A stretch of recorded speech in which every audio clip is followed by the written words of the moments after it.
Muy buenas noches, estimados hermanos.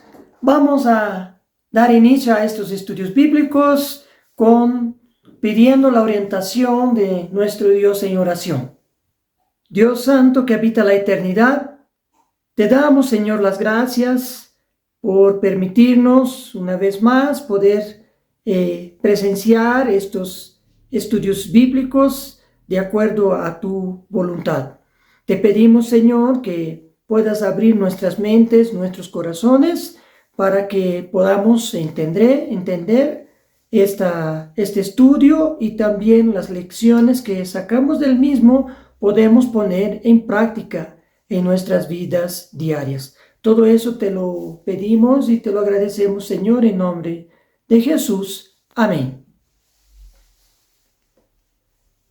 David Copperfield, de 68 años, es uno de los ilusionistas estadounidenses de renombre y considerado uno de los mejores magos en su género de entretenimiento.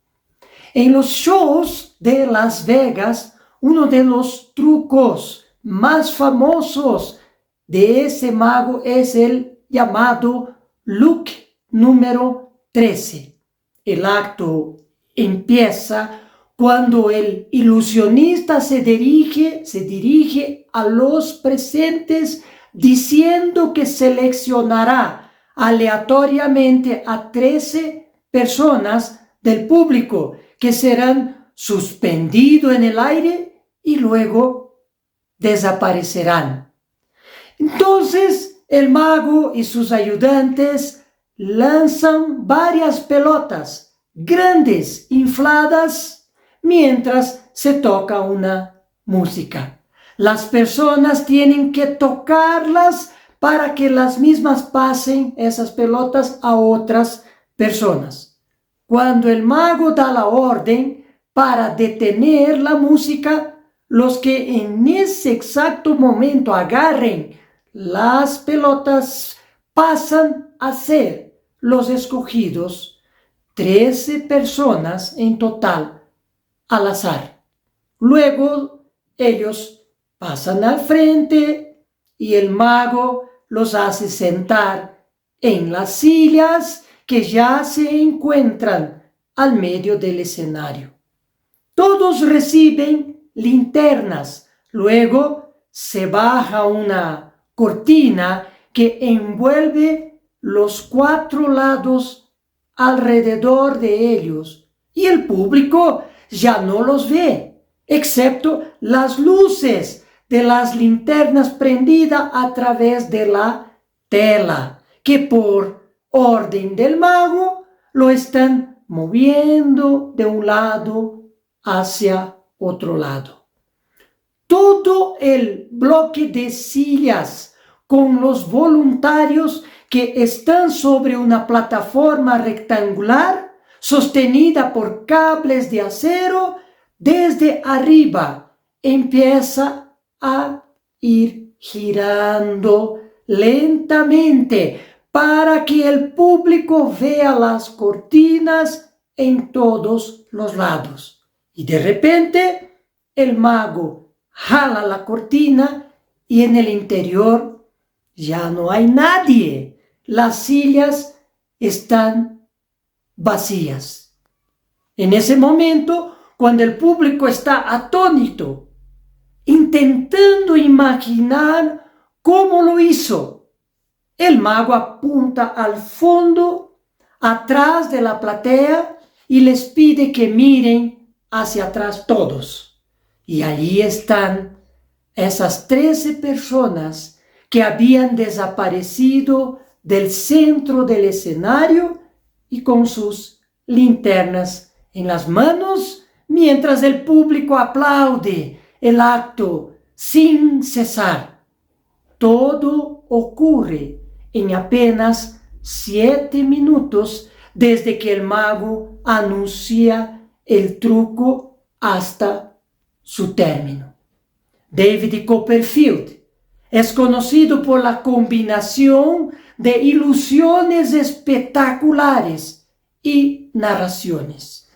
Sus ilusiones más famosas incluyen hacer desaparecer la Estatua de la Libertad, levitar sobre el Gran Cañón y atravesar la Gran Muralla de China. Indudablemente, muy impresionante esos trucos. Jesús, en algunas ocasiones, profirió ciertos escenarios que, si grandes magos como Copperfield lo reprodujeran en sus shows, ciertamente también serían dignos de admiración. En una de estas ocasiones, un hombre que tenía su hijo lunático pidió a los apóstoles que lo curara, pero los apóstoles no han podido lograr curarlo. Entonces este papá llevó ese su hijo lunático a Jesús. En Mateo capítulo 17, versículo 18 dice: y reprendió Jesús al demonio, el cual salió del muchacho, y éste quedó sano desde aquella hora. Los discípulos no entendían por qué Jesús pudo hacerlo y ellos no pudieron. Y le preguntaron por qué, aquí versículo 20 de Mateo 17. Jesús les dijo: por vuestra poca fe, aquí está la respuesta a sus discípulos, porque de cierto os digo que si tuviereis fe como un grano de mostaza, diréis a este monte: pásate de aquí allá, y se pasará, y nada os será imposible. Imaginen en un show de algún mago famoso, quizás allá en Colorado, donde hay un montón de formaciones rocosas raras, un ilusionista mago hiciera mover de su lugar una de esas enormes formaciones naturales. Sería indudablemente espectacular. En su ministerio, Jesús efectivamente hizo cosas increíbles que hasta son imposibles de reproducirlas hoy. Jesús caminó sobre las aguas, hizo ciegos de nacimiento ver, hizo paralíticos caminar, transformó agua compuesta de apenas dos elementos químicos, el oxígeno y el hidrógeno H2O, la transformó en un complejo químico que es el vino. Pero hay cosas que Jesús dijo, como la que hemos acabado de leer, que Jesús personalmente nunca lo hizo, solo dijo que se podía hacerlo. Yo no dudo que Jesús, cuando estuvo en la tierra, podía mover un monte del lugar, pero nunca nadie lo vio hacerlo. Cuando Moisés y Aarón se presentaron ante el faraón, este les pidió que hagan un milagro. Entonces Aarón lanzó su vara y esta se transformó en una culebra. Éxodo capítulo 7, versículos 11 y 12 dice, versículo 11. Entonces llamó también Faraón sabios y hechiceros, e hicieron también lo mismo los hechiceros de Egipto con sus encantamientos. Versículo 12. Pues echó cada uno su vara, las cuales se volvieron culebras, mas la vara de Aarón devoró las varas de ellos. Y no solamente algo aparentemente pequeño lo reprodujeron estos magos de Faraón. Aquí, Éxodo capítulo 7, versículo 20 dice, y Moisés y Aarón Hicieron como el Eterno lo mandó, y alzando la vara golpeó las aguas que había en el río en presencia del faraón y de sus siervos, y todas las aguas que habían en el río se convirtieron en sangre. Versículo 22 de Éxodo 7.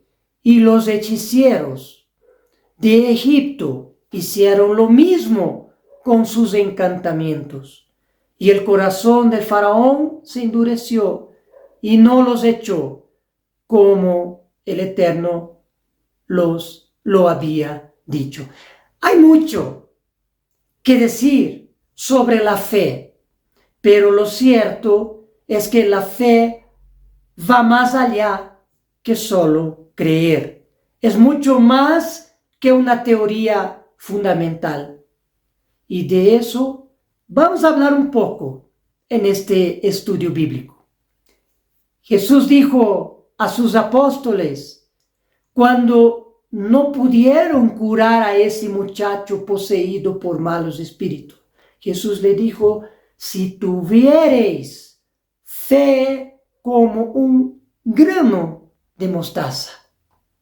¿Y de qué tamaño es nuestra fe? Los granos de mostaza al cual Jesús se refirió son pequeñas semillas redondas, típicamente de 1 o 2 milímetros de diámetro.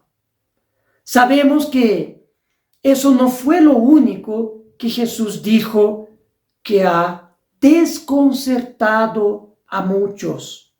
Y es interesante la facilidad que algunos proponen amenizar lo que Jesús dijo. Mateo 19, versículo 24. Otra vez os digo, dijo Jesús, que es más fácil pasar un camello por el ojo de una aguja que entrar un rico en el reino de Dios. Algunos eruditos bíblicos señalan que en ese texto se encuentra un error histórico de traducción y proponen que la palabra traducida como camello, que es camelos, en realidad sería camilos con i, lo que significa o que significaría no camello, su traducción, sino soga, es decir, una cuerda gruesa. Las diferentes copias de la Biblia, base de la traducción en todos los idiomas, usa la palabra camelos, que significa camello, y no la palabra soga, como defiende algunos sin una prueba bíblica. Otros eruditos dicen que el ojo de la aguja se refería a un accidente geográfico, un paso entre montañas que solo pasaba una persona a la vez.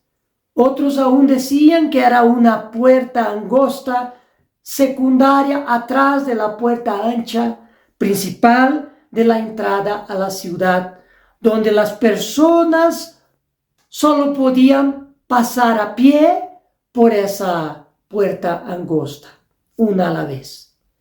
La palabra griega, Haphis, en ese versículo traducida como aguja, viene del verbo coser, sin ningún otro significado. En otra ocasión, Jesús también desconcertó a alguien, esa vez a Nicodemo, cuando dijo que era necesario nacer de nuevo para entrar al reino de Dios. Nicodemo dijo a Jesús en Juan 3, versículo 4, ¿cómo puede un hombre nacer siendo viejo? ¿Puede acaso entrar por segunda vez en el vientre de su madre y nacer? Ciertamente, nadie puede volver a entrar en el vientre de la madre para nacer nuevamente. Pero Jesús se refería al ritual del bautismo, donde la persona que abraza este camino de vida debe cambiar de actitud, enterrar figurativamente el viejo yo para vivir de una manera distinta, de acuerdo a la voluntad de Dios al recibir su Santo Espíritu. Por ello, Jesús explicó que es necesario nacer de agua y del Espíritu en Juan capítulo 3, versículo 5. Y cuando en otra ocasión Jesús dijo que es más fácil pasar un camello por el ojo de una aguja que entrar un rico en el reino de Dios, solo estaba afirmando que el que tenga amor al dinero jamás podrá entrar al reino de Dios. Así como jamás un camello podrá pasar por el ojo de una aguja. Vamos a otra escena, cuando Jesús expulsó a los mercaderes del templo. Los judíos lo cuestionaron a Jesús cuando hizo eso. Entonces Jesús afirmó algo difícil de creer para sus conterráneos. Dijo en Juan capítulo 2, versículo 19, destruid este templo y en 3 días lo levantaré. Imaginen, un templo que se edificó en 46 años. Por ello, se rieron los judíos de las palabras de Jesús. Es cierto que Jesús ha dicho muchas cosas que en realidad tenían otra connotación. El mayor ejemplo de todo son sus palabras. En el libro de Marco, capítulo 4. Vamos a leer los versículos 11 y 12. Dice, versículo 11, y les dijo Jesús, a vosotros os he dado saber el misterio del reino de Dios. Jesús se refería a sus discípulos y a nosotros hoy, que somos parte de su iglesia.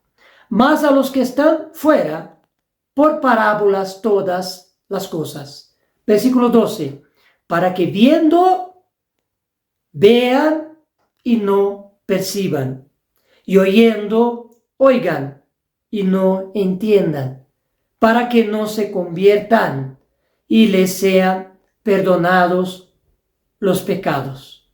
Cuando Jesús dijo este templo, se refería a él mismo, sobre su muerte en manos de los romanos.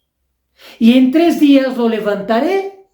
Jesús se refería a la profecía que hizo cuando los judíos le pidieron una señal de que él era efectivamente el Mesías. Como dice Mateo 12:40, porque como estuvo Jonás en el vientre del gran pez 3 días y 3 noches, así estará el Hijo del Hombre en el corazón de la tierra 3 días y 3 noches. La señal del profeta Jonás, por ejemplo, es una prueba de que a nosotros es dado saber el misterio del reino de Dios. Vamos a continuar entonces,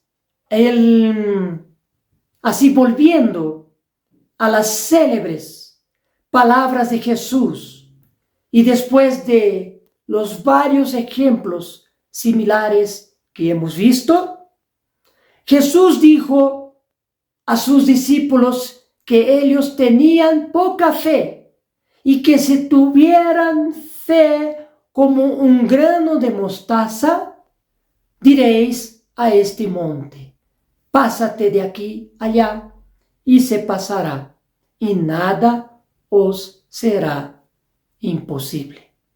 Hay muchas cosas que desarrollar de esta frase de Jesús. Me acuerdo una música de los años 80 que yo escuchaba en Brasil, donde en la letra decía, el arte de vivir por la fe, solo no se sabe fe en qué. Cuando Jesús dijo a sus discípulos que no pudieron expulsar los malos espíritus de un muchacho, por vuestra poca fe, Jesús nos ha dado a entender que ellos tenían fe, pero no era suficiente. El apóstol Pablo ha entendido perfectamente este concepto de fe. En Romanos capítulo 12 completa lo dicho por Jesús. Romanos 12, versículo 2. No os conforméis a este siglo, sino transformaos por medio de la renovación de vuestro entendimiento, para que comprobéis cuál sea la buena voluntad de Dios, agradable y perfecta.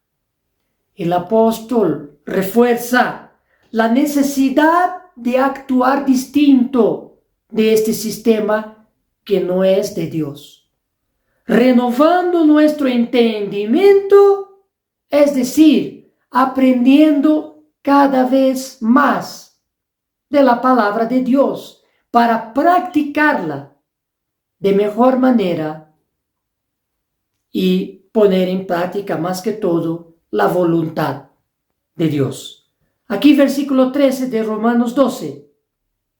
Digo, pues, por la gracia que me es dada, a cada cual que está entre vosotros, que no tenga más alto concepto de sí que el que debe tener, sino que piense de sí con cordura, conforme, y esta es la clave, conforme a la medida de fe que Dios repartió a cada uno.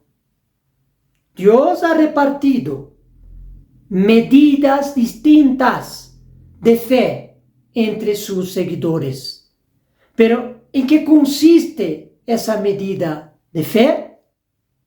En realidad, la fe se refiere al conocimiento y aprenderlo depende mucho de nosotros mismos y de nuestras capacidades y esfuerzo en asimilar cada vez más de la palabra y practicarla en nuestras vidas. El apóstol Pablo dijo que en Romanos 10, versículo 17, que la fe es por el oír y el oír por la palabra de Dios. Cuando oímos y leemos, estamos asimilando conocimiento. Por ello debemos estar presentes primeramente en las santas convocaciones, en los sábados semanales y en las fiestas santas. Todos estamos invitados por Dios porque es donde escuchamos y adquirimos conocimiento de la palabra de Dios, así como también en los estudios bíblicos. Las literaturas que recibimos de la iglesia es una extensión de los sermones que escuchamos, así como el estudio de la Biblia.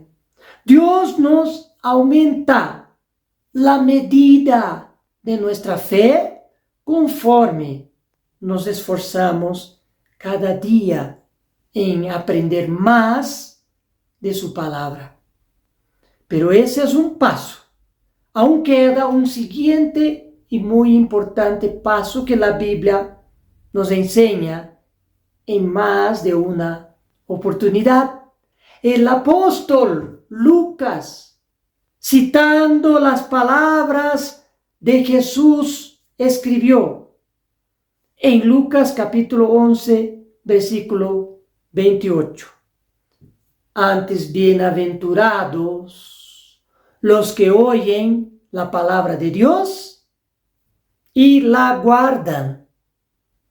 Oír y leer nos trae más conocimiento, pero guardar ese conocimiento, es decir, ponerlo en práctica, es lo que afirma nuestra fe.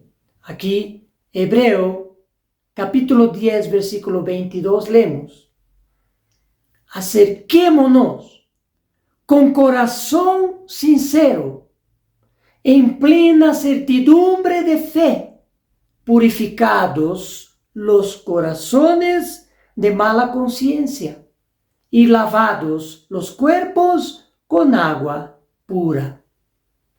Un corazón sincero es la base para alcanzar una fe plena. Es lo que nos motiva a poner en práctica lo que aprendemos, porque estamos convencidos que es lo correcto. Aquí versículo 23 de Hebreo 10.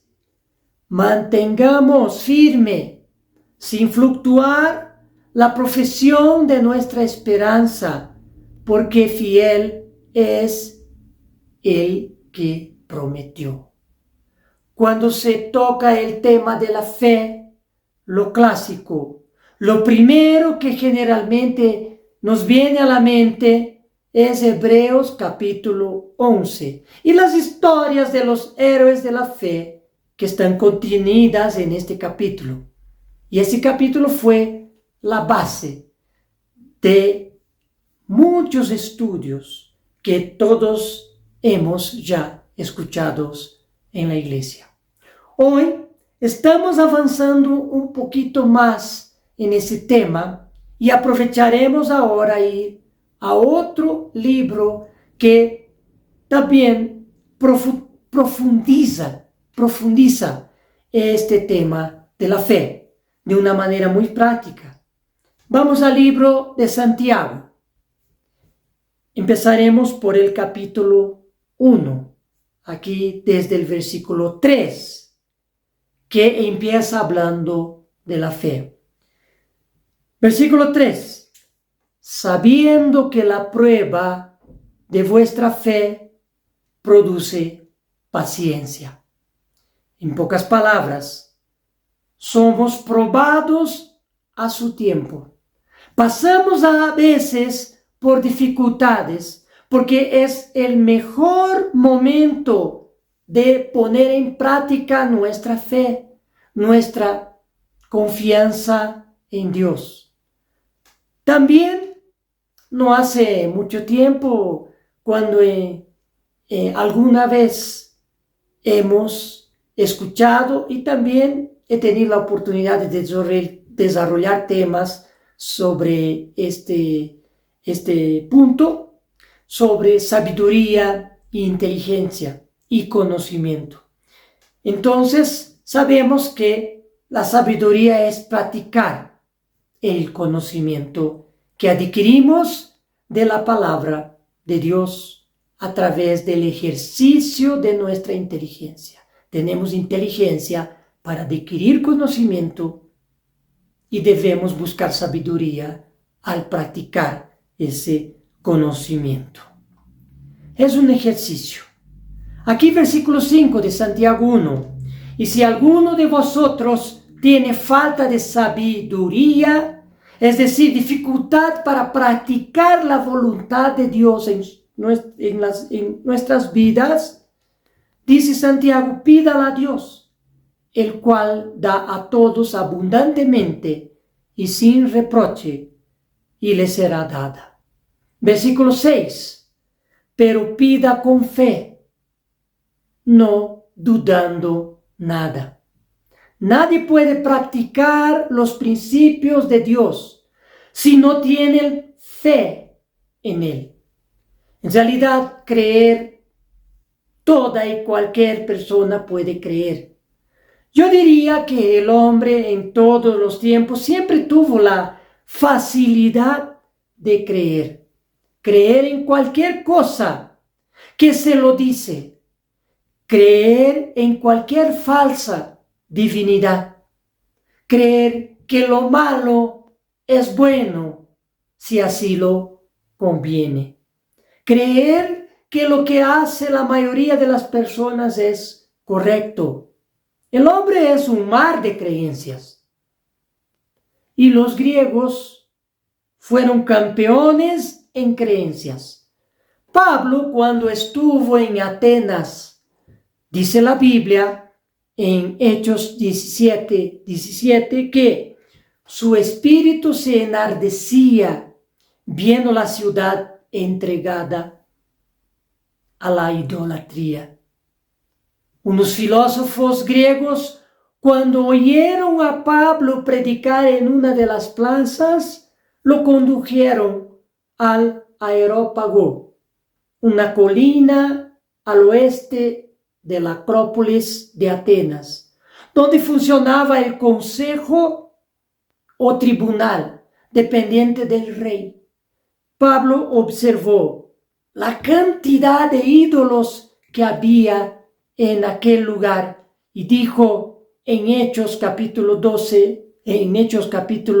17, versículos 22 y 23, varones atenienses, en todo observo que sois muy religiosos, porque pasando y mirando vuestros santuarios, hallé también un altar en el cual estaba esta inscripción: al Dios no conocido, al que vosotros adoráis, pues sin conocerle, es a quien yo os anuncio. Los griegos eran arduos practicantes de lo que decía aquella música que cité de los años 80. El arte de vivir por la fe, solo no se sabe fe en qué. Muchos de los griegos se burlaron de Pablo, pero ese capítulo 17 que acabamos de leer, uno de los versículos, termina diciendo aquí justo en el versículo 34, mas algunos creyeron, juntándose con él, entre los cuales estaba Dionisio el Areopagita, una mujer llamada Damaris, y otros con ellos. Así tener fe, creer en algo, cualquiera lo puede hacerlo.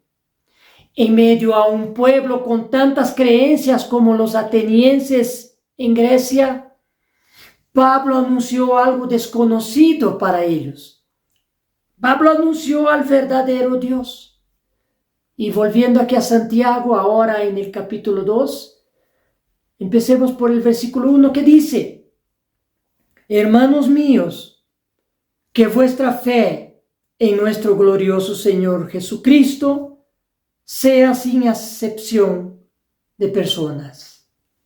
Las Escrituras nos direccionan a la verdadera fe, no en cualquier cosa, no en cualquier persona, sino una fe en nuestro Señor Jesucristo. Y es interesante la cantidad de personas en este mundo que profesan creer en Jesús. La tercera parte de las personas en nuestro planeta profesa la religión cristiana. Son más de 2.000 millones de personas. Y como dijo Santiago, hasta los demonios creen en Dios. Aquí, versículo 19, lo que acabo de mencionar, del capítulo 2 de Santiago: tú crees que Dios es uno, bien haces, también los demonios creen y tiemblan. Por ello, no creer en cualquier cosa, sino en Dios, es el primer paso de la fe verdadera que nos enseña las Escrituras. Pero cuando tenemos más de 2.000 millones de personas en este mundo que profesan creer en Cristo, y cuando los mismos ángeles caídos también creen en Dios, ¿cuál entonces qué es lo que hace la diferencia? La diferencia entre aquellos que fuimos llamados por Dios y los demás. La verdadera diferencia es que los que profesan el cristianismo se limitan a creer en la existencia de Jesús, pero no llegan a la comprensión de creer en lo que Él ha enseñado. Jesús dijo en Juan capítulo 14, versículo 15, si me amáis, guardad mis mandamientos. Así, la fe verdadera es más que una creencia en Dios y en Jesús. Y aquí Santiago completa, aquí capítulo 2, versículo 8. Si en verdad cumplís la ley real, conforme a la Escritura, amarás a tu prójimo como a ti mismo. Bien hacéis. Comprendemos que tener fe es creer en Jesús y en sus enseñanzas, pero practicar a la fe es guardar los mandamientos de Dios, que se resumen en amar a Dios y amar a nuestro prójimo y todo lo que implica ese amor.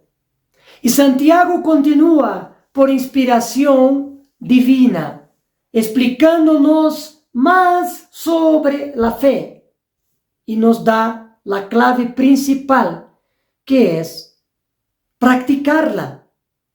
Santiago capítulo 2, versículo 14. Hermanos míos, ¿de qué aprovechará si alguno dice que tiene fe y no tiene obras? O sea, no la practica. ¿Podrá la fe salvarle? Por ello, la sabiduría y la fe en el sentido de la práctica es lo mismo. Practicar la fe es ejercer sabiduría. Estar hoy aquí todos presentes en este estudio bíblico también es un ejercicio de fe. Todas las acciones que hacemos, siguiendo los principios que hemos aprendido de la palabra de Dios, es fe. Hebreos 11 y Santiago 2 hablan de que fe es practicar la palabra de Dios.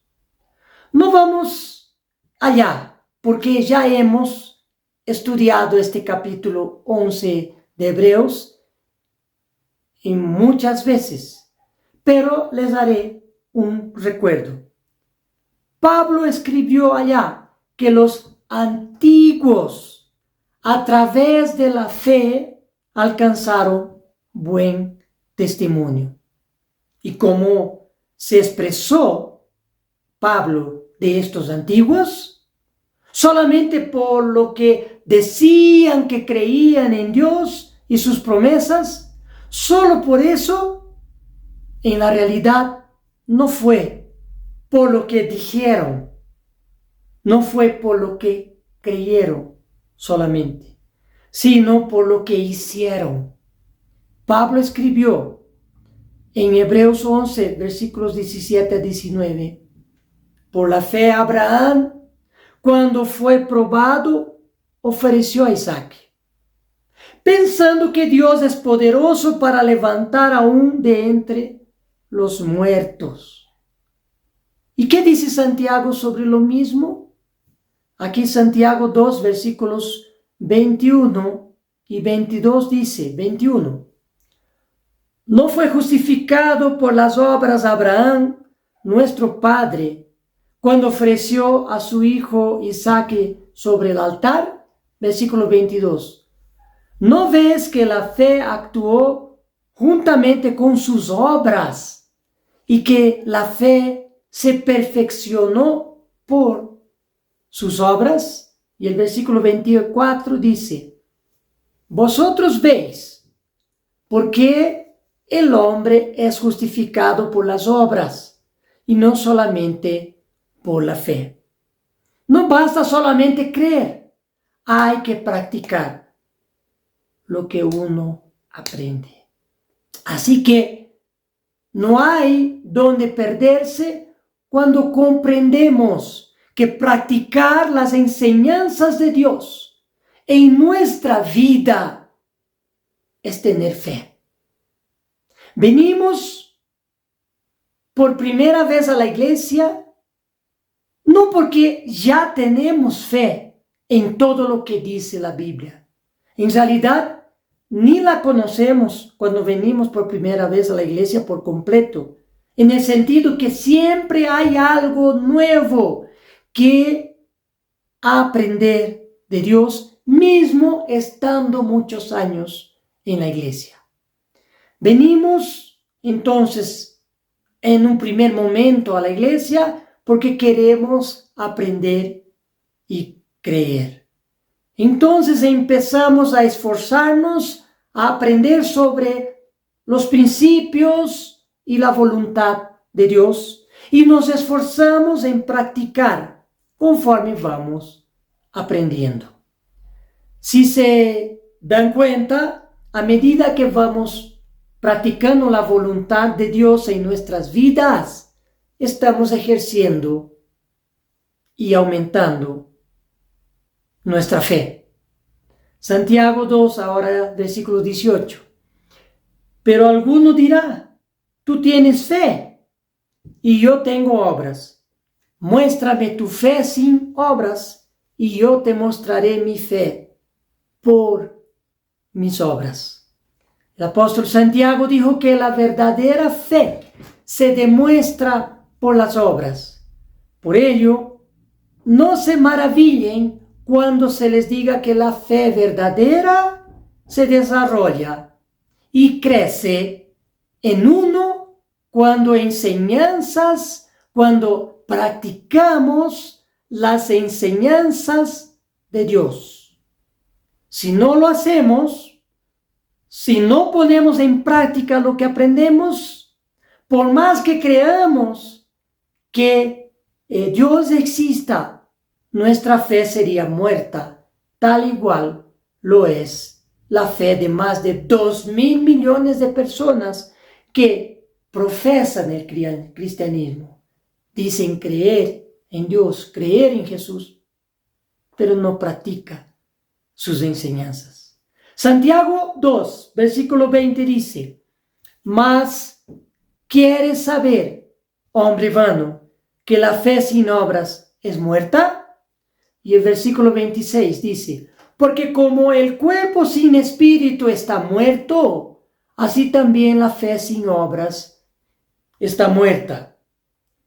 Hasta aquí entendemos que practicar la palabra de Dios, sus mandamientos y sus principios es ejercer la verdadera fe que va más allá de una simple creencia. Venir a la iglesia cada sábado, ir a la iglesia cada sábado, es practicar la fe. Cantar los himnos en la iglesia es practicar una fe viviente. Visitar al hermano enfermo, ayudar al necesitado y tantos otros principios es practicar la fe. Lo importante que ese ejercicio práctico nos crea un vínculo de amor y confianza para con nuestro Creador,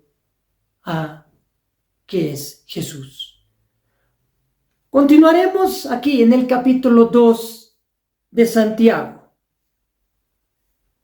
Solo abriré un paréntesis para volver a mencionar lo que dijo Jesús a sus discípulos cuando ellos no pudieron sanar a un muchacho trastornado. ¿Y por qué no pudieron curarlo?